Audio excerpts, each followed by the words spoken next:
ተወደ ጃልሰጥም ባይ አይሆንም ሲሉ ሀባባይ ማርክ ለአባቷ የተለየ ፍቅር አላት። የእናት እንክብካቤ፣ ፍቅር፣ አድናቆት አታውቅም። በተጋነነ የሰውነት እንቅስቃሴ ትችትን አስተናግዳለች። ሜካፕ አጠቃቀሟን ቢሆን ብዙ አስወቅሷታል። ጣሊያናዊ ትርጉም ያለው ለየት ያለ ስም አላት።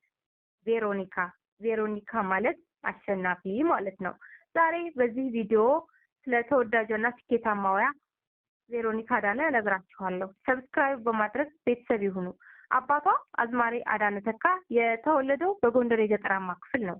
በእረኝነት እያለም በማንጎራጎር ግጥምን፣ ዜማን በማስመሰል መዝፈንን ጀመረ።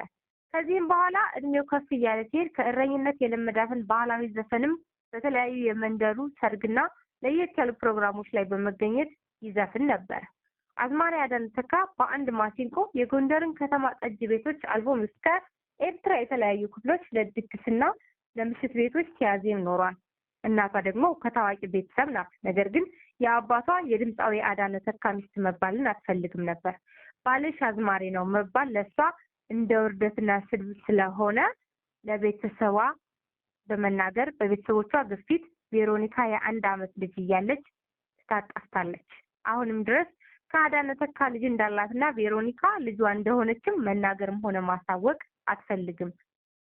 ድምፃዊቷ የእናት ፍቅር አለማግኘቷ ቢያሳዝናትም አባቷ የእናትነትን ቦታ እንደሸፈነላትና በነፃነትና በፍቅር እንዳሳደጋት ትናገራለች። ለዚህም ነው ድምፃዊቷ ደስተኛ መሆነው ብራንድ መልበስ፣ ውድ ቦታ መዝናናት፣ ጥሩ ስልክ መያዝ ሳይሆን አባቴ መርቆኝ ዳር የምትለው።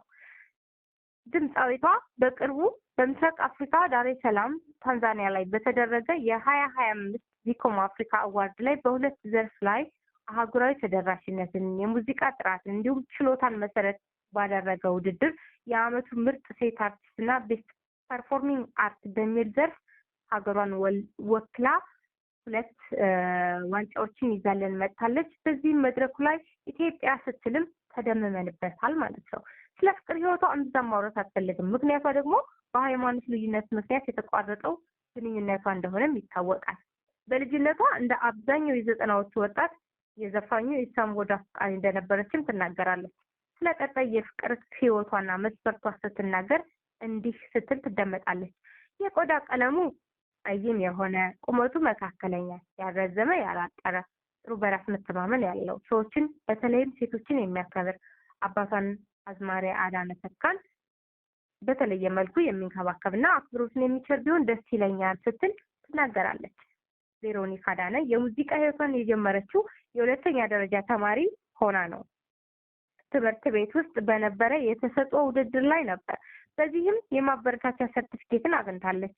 በዛም ምክንያት 10ኛ ክፍል ተማሪ እያለች የመጡላትን ትልልቅ እድሎች ለአባቷ ስትል ትታለች። ከነዛም መካከል አውስትራሊያ ሀገርና ኢትዮጵያ ውስጥ ትልልቅ ዲጄዎች እና የሙዚቃ ፕሮዲውሰሮች የሙሉ አልበም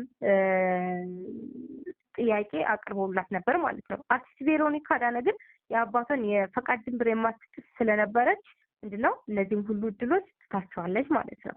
አሁን የደረሰችበት የእውቅና ማማ ላይ ለመድረስ ታዋቂ የኢትዮጵያ አርቲስቶች አግዘዋታል። ከነዛም መካከል ጃኪ ጎሲ ቪዲዮዎቿን ኢንስታግራም ላይ ሼር በማድረግ እንዲሁም አርቲስት ፀሐይ ዮሐንስና አብቻር ደግሞ የሙዚቃ አዘፋፈን፣ የመድረክ አያያዝን፣ የታዳሚ ቀልብ አስተሳሰብን እንደዚሁም የተለያዩ የሙዚቃ አካሄዶችን፣ የሙዚቃ ህይወትን አስተምረውኛል። ለዛም በተገኘችበት መድረክ ሁሉ ሳታመሰግናቸው ቀርታ አታውቅም። አርቲስቷ ደረቷ ላይ ትኩረትን የሚስብ ነገር ግን ለማንበብ ደግሞ የሚያስቸግር ንቅሳት አላት። ውድቀት ትምህርት ነው የሚል ትርጓሜን ይዟል። ከእንቅልፏ ስትነሳ መስታወት ላይ ቀድማ የምታየውና የሚያበረታት እንደሆነም ትናገራለች። የአያቷ የአባቷ እናት የወይዘሮ ጌታነሽ ጸጋው ባህላዊ የአንገት ንቅሳት መነሻዋ እንደሆነና እሱንም እንዲመሳሰል ተደርጎ የአረብኛ ቃላቶች እንዳስገባችበት ትገልጻለች። የመቀሌ ዩኒቨርሲቲ ቆይታዬ ብዙ ጠቅሞኛል ትላለች። በተለይም የአባቴን የገንዘብ ችግሮች እንዳውቅ፣ ራስን ማስተዳደር፣ በተሰጠ ገንዘብ አብቃቅቶ መጠቀምን፣ በዚህ ሁሉ ነገር ግን የኔን አንገት የሚያስደፉ ብዙ ችግሮች ነበሩ። እኔ ግን ከመማር ውጭ ምንም አማራጭ አልነበረኝምና በከፍተኛ ውጤት ተመረቅኩ ትላለች። ጋዜጠኛዋ አሁን ላይ ከሙዚቃው ባሻገር ምንድነው ጋዜጠኝነትን ከመቀሌ ዩኒቨርሲቲ በመጀመሪያ ዲግሪ ይዛለች። የምርመራ ጋዜጠኝነት ወይም ደግሞ ኢንቨስቲጌት ጆርናሊዝምን አብልጣ ተወደዋለች። ለዚህም ወደፊት ኢትዮጵያ ውስጥ ሰዎችን በመመሳሰል በመምሰል የሚገኙ ትልልቅ መረጃዎች የተደበቁ መረጃዎችን እያወጣው እንደ አንድ ጋዜጠኛ ለሀገሬ ማበርከት ፈልጋለሁ ትላለች። አርቲስት ቬሮኒካ በልጅነቷ ብዙ መሆን የምትፈልጋቸው ሙያዎች ነበሩ። ከነሱ መካከል እንደ አትሌቲክስ ሙያ ውስጥ እንደ ደራሲ እነዚህ ነገሮች መሆን ትፈልግ ነበር። ነገር ግን የታዋቂው የሬዲዮና የቴሌቪዥን ፕሮግራም አዘጋጅ የጋዜጠኛ ሰይፉ ፋንታሁን ተጽዕኖ እንዳለባትና በልጅነቷ እሱን እያየች እሱን መሆን ፈልጋም ይህን ምኞቷን እንዳሳካችውን በኩራት ትናገራለች።